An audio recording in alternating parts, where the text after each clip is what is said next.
స్కూల్లో చదువుకునే ఒక అమ్మాయి అబ్బాయి వాళ్ళ యొక్క పడక సుఖం కోసం వాళ్ళ అమ్మ అడ్డొస్తుందని 10వ తరగతిలోనే ప్రేమ ఏంటని మందలించిన తల్లి అంజలిని కూతురు తేజశ్రీ ప్రియుడితో కలిసి చంపేసిన ఘటన ఇప్పుడు రెండు తెలుగు రాష్ట్రాల్లో సంచలనంగా మారుతుంది. అసలు ఎటువంటి సమాజంలో పెరుగుతున్నారు ఇప్పుడున్న పిల్లలు? వాళ్ళు అంత క్రిమినల్ గా ఎందుకు తయారవుతున్నారు? మీ నాన్న నువ్వు చదువుకోపోతే టీచర్ నిన్ను కొడితే మీ నాన్న చెప్తే ఏమన్నా మీ నాన్నగారు ఇంకా 2 వీకెండ్ అనేవాడా లేకపోతే ఏం రా ఎందుకు కొట్టా మా భక్తులు అని చెప్పి అడిగేవాడు.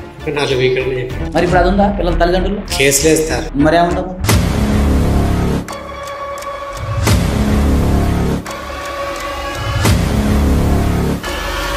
ఒక 16 సంవత్సరాలు 15 సంవత్సరాలు 16 సంవత్సరాల పిల్లకి వాళ్ళ క్రిమినల్ గా అంత నాలెడ్జ్ ఎట్లా వస్తుంది? ఒక మనిషిని చంపాలన్న కసి కోరిక ఎలా వచ్చిందా?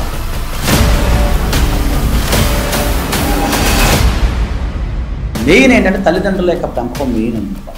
వాళ్ళకి అన్నీ చెప్పాలి, సంస్కారం నేర్పాలి. పూర్వం రోజుల్లో పెద్దలు కనపడితే నమస్తే పెట్టేవాళ్ళు. ఈరోజు ఎవడో నమస్తే పెట్టండి. 17 సంవత్సరాల పిల్లగాడు సీరియడ్ తాగుతుండ్రు రాయి. నేను వచ్చినప్పుడు ఇందాక సీరియస్ 17 ఎందుకంటే 10th క్లాస్ నుంచి. ఎవరిది తప్పు? భార్యాభర్తలు ఈ మధ్య కాలంలో అక్రమ సంబంధాలు పెట్టుకొని డివోర్సులు చాలా దారుణంగా అవుతున్నాయి. రోజుకు కొన్ని వందలు అవుతున్నాయి. ఇలాంటి కేసులు మీ దాకా వచ్చినప్పుడు దాన్ని మీరు ఎలా డీల్ చేస్తారు? భార్య కానీ భర్త కానీ అక్రమ సంబంధాలు అనేవి ప్రజెంట్ నేరం కాదు. ఒక మహిళ ఎంతమందితో అయినా తిరగచ్చు, ఒక మగవాడు ఎంతమందితో అయినా తిరగచ్చు, పెళ్ళైనా కూడా. పెళ్ళైనా కూడా.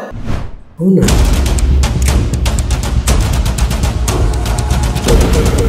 పెళ్ళైన భార్య ఇంకోటితో పడుకుంటే నేరం కాదు. నేరం కాదు. సుప్రీంకోర్టు క్లియర్గా చెప్పింది కదా జడ్జిమెంట్.